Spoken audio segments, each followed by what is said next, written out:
Tout le monde m'a dit que c'était pas possible, et c'est pour ça que j'essaye.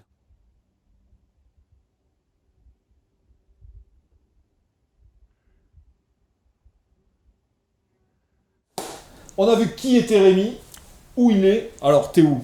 La Blaquière? La Blaquière du Larzac. La Blaquière, grosse histoire, la Blaquière. Grosse histoire, ouais, qui a commencé allez, on va dire au début des années 71. C'est le début de la lutte du Larzac.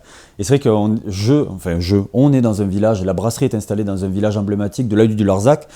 C'est là qu'a tout commencé, c'est là où il y a eu, par rapport au projet d'expropriation des paysans, donc une centaine de fermes qui allaient être délogées de force par les pour Et il y a eu au contraire un mouvement de contestation. Donc pas mal de monde dans les années 70 sont venus pour aider justement les paysans à se défendre face à leur expropriation.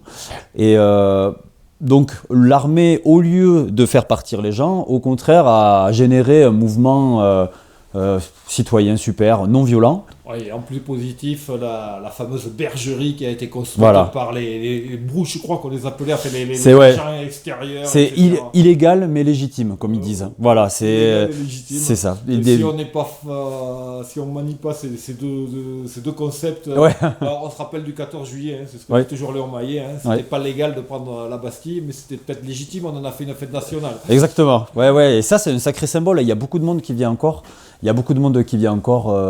Visiter ce symbole, en fait. L'eau, d'abord, elle vient d'où? L'eau, c'est l'eau du Durzon, donc de Nantes. Nantes, c'est un petit village qui est en bas, donc qui est alimenté par une source. Et le Larzac, ici, cette partie du Larzac, c'est le Durzon. Donc, qui est une eau qui est pas mal, on va dire, du point de vue phyto, du point de vue bactériaux, elle est vraiment bien. Et moi, arrivé ici, en plus, j'ai un adoucisseur qui me permet, suivant le type de bière que je veux faire, de modifier un tout petit peu le pH. Parce qu'on peut pas brasser certaines bières. L'acidité de l'eau. Exactement, c'est très très important. Et voilà. Le malt que j'utilise, donc il y a des malts. Oui. Donc je me sers à la malterie Occitane, donc qui sont basés à Toulouse. D'accord. Eux, après. On a bien compris ton ancrage occitan. Ah, moi c'est local, ouais. Tout. Millau, Rodez, Tout. L'étiquette, la capsule, tout est local. Voilà. Et c'est normal. J'ai grandi dans ça et c'est ce qu'on veut faire passer au travers des bouteilles, hein, voilà. Et donc pour répondre à la question malt, donc les malts, il y a différents malts que j'utilise. Les principaux, c'est France et Belgique. Les Belges, parce que au niveau de la bière, ils sont pas mal quand même. Et il y a certaines gammes que je n'arrive pas à retrouver en France. Et le malt français et les céréales françaises, ça vient du Larzac. C'est le blé cru, l'orge cru que j'utilise. D'accord. Ça vient des copains d'enfance en fait, qui sont cultivateurs à côté. Et voilà, avec qui... on aime bien troquer un peu. Ouais. D'accord. Voilà. Et les houblons, peut-être. Les houblons. Oui. Ça, c'est le houblon. Il y a du houblon français, mais l'échelle du houblon, elle est quand même assez européenne, voire mondiale. C'est en train de se développer. Par rapport à ce que j'expliquais précédemment, c'est que la bière, le mouvement de la bière artisanale explose. Mais ce qui est en amont. Ouais. Ce qui est en amont et en aval, pour l'instant, c'est en train de suivre, mais doucement. Donc la production de malt français, elle est en train de se développer. C'est pas encore ça, mais c'est en train de se développer. Il commence à y avoir des bons produits qui arrivent sur le marché.